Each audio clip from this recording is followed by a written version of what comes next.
क्यों मना रहे हैं? नवरात्रि तो देवी क्यों का मनाए? त्योहार इसके लिए बना रहे हैं। देवी का त्योहार है। पहली बात तो देवी का त्योहार तो बाद में आता है, पहले आता है वो शक्ति पूजन। देवी एक शक्ति है, वो सबको पता है, जिससे हमें एनर्जी मिलती है।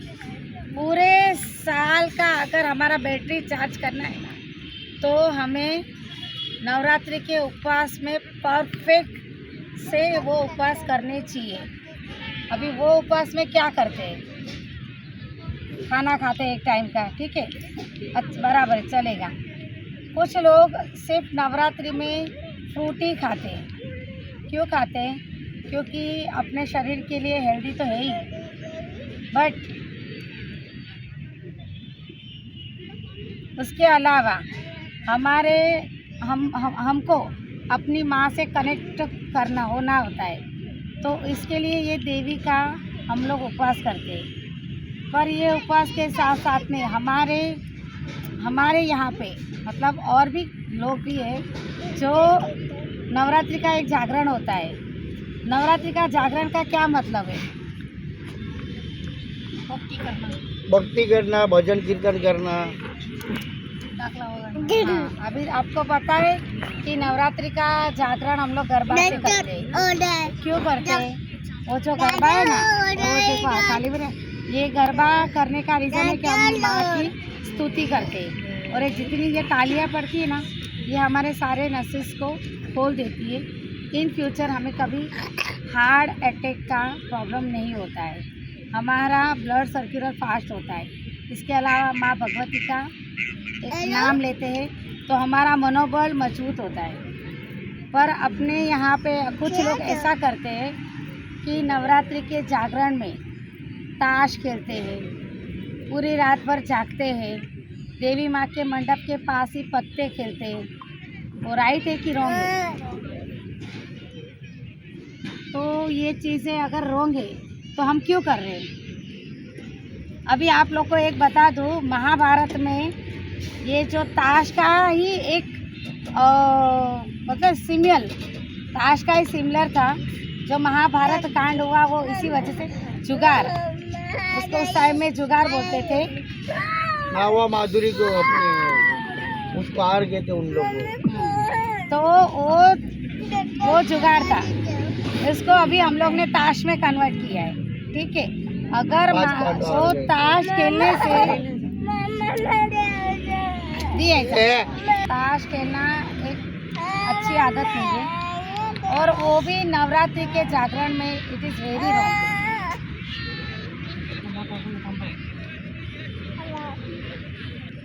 ताश खेलने से इतना बड़ा महाभारत कांड हो गया था जुगाड़, तो ताश उसका कन्वर्टन है, ठीक है, और ये गलत है।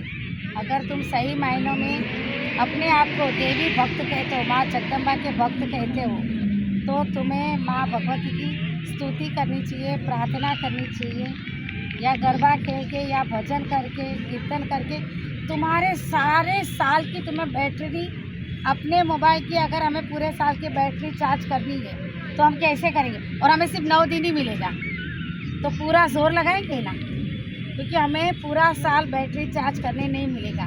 बस वैसे ही ये नवरात्रि का पर्व है जो हमें पूरे साल की बैटरी चार्ज करनी है। आपको पता है पहले के ज़माने में पुरुष जो उपवास करते थे ना, वो स्त्री का चेहरा नहीं देखते थे, उनका एक बिस्तर अलग रहता था, उनकी थाली अलग रहती थी। इवन वो टॉयलेट वगैरह भी जाते थे ना, तो सुबह 4 बजे उठ के जाते थे। वैसा पहले के पुरुषों का था। अभी वैसा है क्या? कुछ भी नहीं है। अच्छा, आप लोग को पता है चप्पल क्यों नहीं पहनी जाती है नवरात्रि में? चप्पल नहीं पहनते हैं नवरात्रि में, क्यों पता है?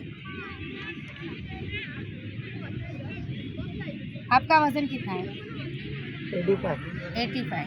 आपका 85 किलो वज़न है, और अगर आपने चप्पल नहीं पहनी है तो भी अपने जो पैर की गादी है ना, सॉफ्ट है, इससे एक भी जीव जंतु मरता नहीं है। बस यही है नवरात्रि में रीज़न, कि हमारे हाथ से एक मूंगी तक भी ना मरे। अगर 85 किलो का आदमी किसी पर गिरे तो हड्डी पसलियाँ हो जाए, कोई जीव जंतु पे पड़े मरे तो पड़े तो, मगर फिर भी ये जो गादी है ना, उससे कोई भी जीव जंतु नहीं मरता है। यही रीज़न है कि नवरात्रि में हमें हमारे हाथ से कोई भी पाप ना होवे, इसके लिए चप्पल नहीं पहनी जाती है। अगर सही मायनों में आपको नवरात्रि के उपवास रखने, तो अपने आप की बैटरी चार्ज करो, माँ जगदम्बा का नाम लो, पूरा 9 दिन इस तरह तन मन धन से अपने आप को लगा दो ना कि तुमको खुद को वो ऊर्जा मिलेगी। अभी मैंने ये सब आपको क्यों बताया? अभी मेरे पास जो नॉलेज है वो आप तक जाना ज़रूरी है। इन फ्यूचर मुझे कुछ हो गया तो आपको ये सब बातें कौन बताएगा? बस यही रीज़न था कि मुझे आप लोगों की 10 मिनट चाहिए थी और मुझे ये बात बतानी थी आपको। अभी आपको इसमें कोई डाउट लग रहा है तो बताओ। पर हर उपवास में सब दिन चप्पल छोड़ दे, इसका क्या रीजन है? हर उपवास में कहाँ छोड़ते हैं? छोड़ने वाले तो वही तो रीज़न हुआ ना। हर टाइम जब भी उपवास रखते हैं वो लोग उपवास चप्पल नहीं पहनते। जैसे कि गणपति रहता है उपवास रहते 10 दिन नहीं पहनते। तो जैसे कि मंगलवार हो गया, शनिवार हो गया, गुरुवार हो गया, उपवास रहते वो लोग चप्पल नहीं पहनते। वही तो मैं बोली कि उसका क्या अपने रीज़न? पेट से एक मूंगी तक मरनी नहीं चाहिए। आपने 10 दिन का बोला ना पर खाली, मैं तो सिर्फ नवरात्रि का बोल रही हूँ। तो वही तो बोल रहा हूँ ना मैं आपको। तो न, हुआ ना, सब रीज़न एक ही तो हुआ। ये होता है वो रीजन। चप्पल से ही मूंगी जीव जंतु मरते हैं। नहीं, अगर बिना चप्पल का उपवास रखेंगे तो चलते क्या उपवास? चलता है ना। अपने हाथ से मूंगी भी मरनी नहीं चाहिए, हमें वो पाप भी नहीं करना है। इसके लिए चप्पल नहीं पहनी जाती है। या मंगलवार हो, या गणपति हो, या शनिवार हो, या नवरात्रि हो, कुछ भी सत्य। समझे? सही बात है। और किसी को कुछ सवाल नवरात्रि के बारे में? बोल भाई, ठीक है, बाड़ी में बोल ना। मस्त अगले साल एंजॉय करो full आएगा on। काम से। आप यंग जनरेशन हो, हमारे बाद आपको ही सब संभालना है। हाँ? समझे? अभी आधे घंटे मस्त में क्या हुआ? अखंड दिया रखो घर में, अच्छे से माँ भगवती क्या का हुआ? नाम क्या लो, बोल तो सही। स्मरण करो। हमें उनसे ही पावर मिलती है, ठीक अपनी है, माँ मैं से, आता हूँ। है ना। माँ ही एनर्जी कौन देता है? माँ ही देती है ना। माँ को देखते तो अपने आप में एनर्जी आती है ना। कितना भी थके हुए, कितना भी बुखार हो, कुछ भी हो, अगर माँ सर पे हाथ घुमा देवे तो। एक बार मुझे ऐसा बुखार आया था, 3 दिन तक बिस्तर में, बुखार उतर नहीं रहा है, बारिश बंद नहीं हो रही कि मैं दवाखाने तक जाऊँ। और मेरे बच्चों ने मेरी माँ को फ़ोन करके बुला दिया कि माँ आप आओ ना, मम्मी की बहुत तबीयत खराब है। और मैं सोई थी, मेरी माँ ने हाथ लगाया, मुन्ना क्या हुआ, तुझे बुखार आया है? मैं माँ को देखी, एकदम गले मिल गई, पता नहीं मेरा बुखार कहाँ गया। मस्त उस दिन खाना बनाया और 3 दिन के बाद मैंने वो खाना खाया। मतलब माँ होती है, अपनी माँ हो या सारे विश्व की माँ। तो आप सबको खूब खूब धन्यवाद मुझे 10 मिनट सुनने के लिए।